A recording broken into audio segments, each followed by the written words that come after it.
Alrighty, guys. Here on Spreaker, DJ Beal from the Instant Classic Wrestling Podcast on YouTube, and I've been hearing a lot about this Matt Hardy, Jeff Hardy vignette slash contract signing they had on TNA on Tuesday night.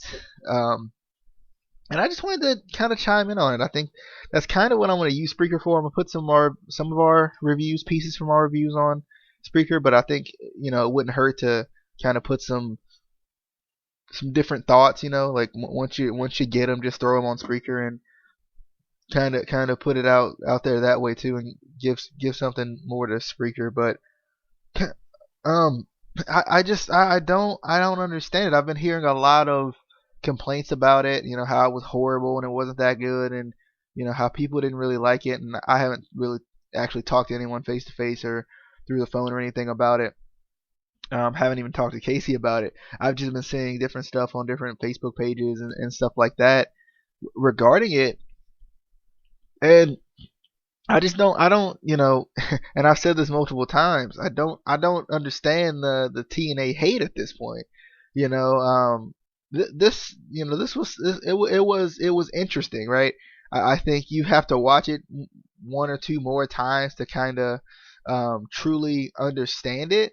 But I mean, I kind of got it even on the first go round. Matt Hardy was kind of going through this whole broken character, right? He was going through a more, a different heel character. So number one, they need to change what his character actually was from before. He couldn't still be the iconic, he couldn't still be that iconic Matt Hardy. And still be broken. It doesn't make any sense. So first off, they had to change that. And they did. They changed it. They had him come out as Willow and kind of play mind games with Jeff Hardy. They still kept that feud going. And then his character just continued to build on this show with this whole vignette type of a contract signing thing. And one thing I do want to hit is that we've been talking about how, I know especially Casey and I, but I'm sure other people have said it. I know I've heard people say it. How the contract signing just isn't, cool anymore. It always ends in the same fashion. And TNA gives us a breath of fresh air and decides to, change the contract signing up. And because this is a personal feud, why not bring it into the literal backyard of the Hardys, right? Like, why not bring it into the backyard of the Hardys and have it continue to build there? I thought this was actually a really cool way of, putting a contract signing out there. At first, I know when I was watching it, I was like, did they even sign the contract? But let me just real quick run down, what kind of happened with the vignette and contract sign if you haven't seen it yet. It's on the TNA YouTube channel if you haven't seen it yet too. But basically, we see different scenes of Jeff Hardy coming in on his motorcycle. And we see Rebby leave. She's upset. She just can't wrap her head around what's going on with Matt Hardy. And Rebby has Maxwell with her. And she's like, I'm done with this. He won't talk to me. I can't figure it out. I can't figure out what's going on through his mind. So I'm done. I'm going. I'm leaving. And she takes off in her car. Jeff Hardy comes in. Matt Hardy's playing piano, horribly, by the way, playing piano. And then Matt Hardy, he notices that he's behind him, and he they kind of banter back and forth a little bit. Matt Hardy's still playing mind games. So that's not a bad thing. Matt Hardy being a different Matt Hardy, playing mind games like he would before, but in a different fashion, that fits this new heel character that he's running with. And he says, we must end this where it all began. So he takes off and he goes to, it was like a little warehouse, or maybe even like a kind of a garage, like a second kind of, not necessarily house, but like a outer building. He goes into there, and Jeff Hardy follows him in, and he's in the ring, and he says, this is where it all began and all this. And Jeff Hardy comes in, Jeff Hardy's approaching the ring. Matt Hardy rolls out. He signs the contract. And then, Jeff Hardy's like, Jeff Hardy's a straightforward guy. He's like, let's just fight. Let's just do it. There's no need to be playing all these mind games. If this is where you want this to end, let's just do it now. So Um, Matt Hardy gets back into the ring. Jeff Hardy jumps up on the apron, and then Rebby comes back in, throws Maxwell up, or at least it was just a baby doll. They've done this multiple times with babies. I don't know why they do this with babies. That's one thing I don't necessarily like because they do the whole baby thing a lot. They did it with Magnus and Mickey James, and they did it in this one. I don't necessarily like that, but still it was kind of surprising to a certain degree because Rebby, she had taken off. You weren't expecting Rebby to come back, and if you were, more power to you. And she throws the baby at him, and then Matt Hardy obviously takes advantage. He has a side effect on a table that wasn't like your normal like wooden. It was like a wooden like kitchen table. Like those round kitchen tables, and like I was like, oh my, oh my goodness, it was just crazy. And you know, it built on that kind of you're gonna meet your demise type of a thing. But I've been hearing a lot of things about this, and I personally liked it a lot. I thought I'll even read a post that I made in one of the things because the guy was talking about how horrible the segment was, but he said the underlying meaning of his post was that basically it was quote horrible, but it still brought attention to TNA, which is kind of what they need right now, right? Even if it's negative attention, they always say any publicity is good publicity. He feels like that's kind of what they need. But throughout his post, he made different points that kind of proposed that it wasn't as bad as it seemed like it was. Um, but I'll just read what I said, and this is kind of how I was feeling about it. I was like, was it really horrible? Considering the point of wrestling is to tell a story, if I'm not mistaken, and that's exactly what it did. It's exactly what this vignette, this contract signing did. Um, you said that it was horrible multiple times, but then had key points to how it made sense. Such as when you go back and look at his post, he'll talk about how Matt Hardy was playing the piano horribly, but to a certain degree that was his mindset. He's lost. He's not in his right mind, I guess you could say. Um, so he made different points that actually correlated to this being a good segment and actually telling a story. Like I was saying, and to continue on my post, I said it made sense, to a certain degree. Like it may have been weird, it may have been one of those things where it was like soap opera esque, but it made sense. Matt Hardy's out of his mind, so Rebby leaves.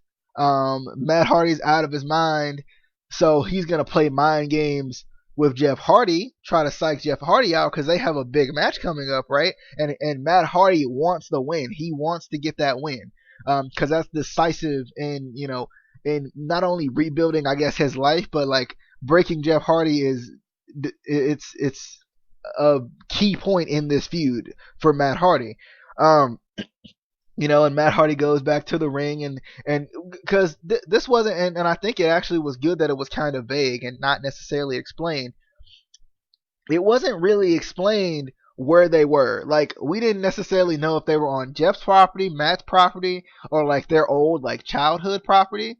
So I think it kind of leaving it vague kind of let the mind wander a little bit to like what is this? Where are we right now? And I guess you could assume we were at Matt Hardy's property, but it's Matt Hardy's property, kind of their childhood property too. But when you go back to it, he took him to a ring in a kind of a dingy type of like warehouse type of a thing when you think about it.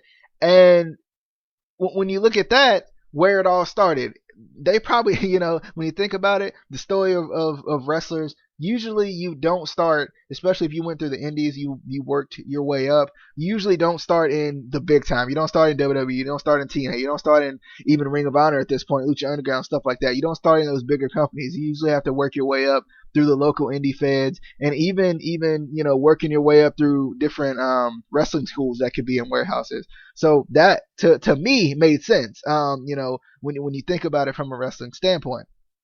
Um, and then it told a story and it gave the fans something outside of the ring, which is something they've been complaining that is missing from wrestling. So it told the story of Matt Hardy being out of his mind. It's supposed to be a little outlandish and it's supposed to be crazy. And adding in the music, if you are gonna edit a show, why wouldn't you add some background music into it? Like I think people take it that TNA is too edited and like has so much editing and so many different video packages as a bad thing. But when your shows are taped, you might as well make them the best you possibly can. Um, you might as well, when you have that time to edit what's going on, you have months and months and months on end to edit what's going on in your shows. You might as well try to make it more of a story. And this is what Lucha Underground does all the time. Now, don't get me wrong. Was this as good as a Lucha Underground type of a backstage segment that they would have, or an outside of the ring, outside of the temple type of segment they would have? Not necessarily, but this is not TNA's limelight, right? Like, this is not what they do every single week. They just threw this in to give us something different. They like when I don't understand. Like TNA does the exact opposite of WWE, and that's what people say they want. They want something that's the exact opposite of WWE. But then when TNA does something that's the exact opposite of WWE, it's an issue. They took a contract signing and instead of putting it in a ring, putting the table in the ring, and something's gonna happen with that table. They don't do that. They take it to Matt Hardy's estate, and they tell a story through the whole scene. They tell a story, and people are just upset about it, and I just don't get it. I don't get it. What do people want? What do they really want? And this was also back to what Casey and I have talked about many times before. It was something outside of the ring, which is something that wrestling fans complain about. That's not in wrestling enough, right? You don't see these fights outside of the ring. A couple of weeks ago, we just saw Lashley and Galloway fight in a gym. No one batted an eye at it. You know what I mean? Except for the people who are TNA fans and watch it and come into it with an open mind. Even if you're not a huge TNA fan, just come into it with an open mind and maybe you can actually like it. But it's weird to me because I think it's funny. We always, as fans, we go back to the Attitude Era, right? And the Attitude Era was about as outlandish as you could get. There were a lot of outlandish and crazy things that happened in the Attitude Era that we would never want to see again today. But there's some other stuff that we kind of do want to see. When we want to see today. And I just feel like, this kind of brought me back a little bit to the Attitude Era a little bit to me because it was outlandish, and it was supposed to be. Jeff Hardy's character was just Jeff Hardy's character, but Matt Hardy's character, there was character development, which we talk about all the time, is not always done well.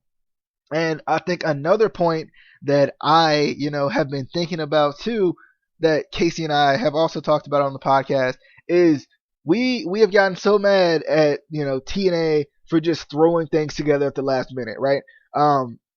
We have gotten so mad at how TNA they only have a couple of pay-per-views per year, and to us it just always feels like it's just thrown together the last 2 or 3 weeks. But this has been one that's been building at least over a month. This feud has been building over for a month or so. The Mike Bennett EC3 feud has been building over a month or so. The Lashley Galloway feud has been building. And even if they didn't build the feud together, they still built both of the stars, and then when they brought them together, they made it a big thing. I just feel like we're finally getting something that we're finally getting the things we've been asking for. We're finally getting not seeing these segments you know, happen. What am I trying to say here? We're not seeing these segments just be built at the last minute. They're building from week to week to week to week.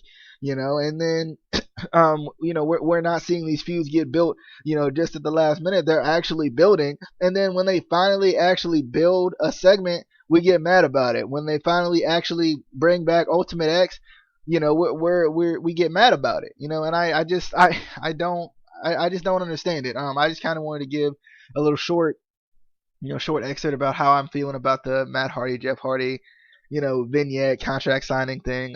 Overall, I thought it was actually pretty good. I think I just feel like there's still too many fans who were upset at what TNA was doing in 2011, 2012, and just won't give them a chance in 2016.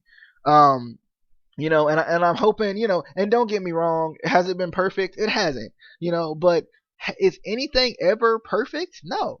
So I'm hoping that, TNA can kind of rebuild their fan base. I'm probably gonna try to do another thing. I had some ideas, maybe some for Spreaker a little bit later, but I just I'm hoping TNA can just rebuild that fan base, and change some things up a little bit, because I kind of want to see what's gonna happen with TNA, because I'm enjoying the show, but I feel like people just won't give them a chance. I feel like we, as wrestling fans, a lot of wrestling fans, they just won't give you a second chance, and it kind of sucks. But if you haven't already, give us a follow on here on Spreaker, and check us out at the Instant Classic Wrestling Podcast on YouTube. Also, we're on Twitter at ICW_podcast. We're doing a TNA review coming up tonight, about this show that just happened, on Tuesday, on the 31st. So I'm excited about that, doing that tonight, doing that with a friend. So, a special guest, Nonstop Sharia. So if you have a chance to go over there and check us out, be sure to do that. It'll be on our channel as well. But I hope you guys enjoyed. I'm gonna try to do some more stuff like this. Some more just kind of discussion type stuff. Just me, especially when Casey's at work and I'm sitting at home doing nothing. Sitting at home, looking for a job. And I need something to take me away from it. Definitely gonna get on here on Spreaker, because somehow people find this stuff. So I'm gonna keep trying to post on here as much as I can. But I hope you guys enjoyed. If you can, just give us a like, give us a follow, all that stuff. We love you guys. We'll see you guys later. Peace.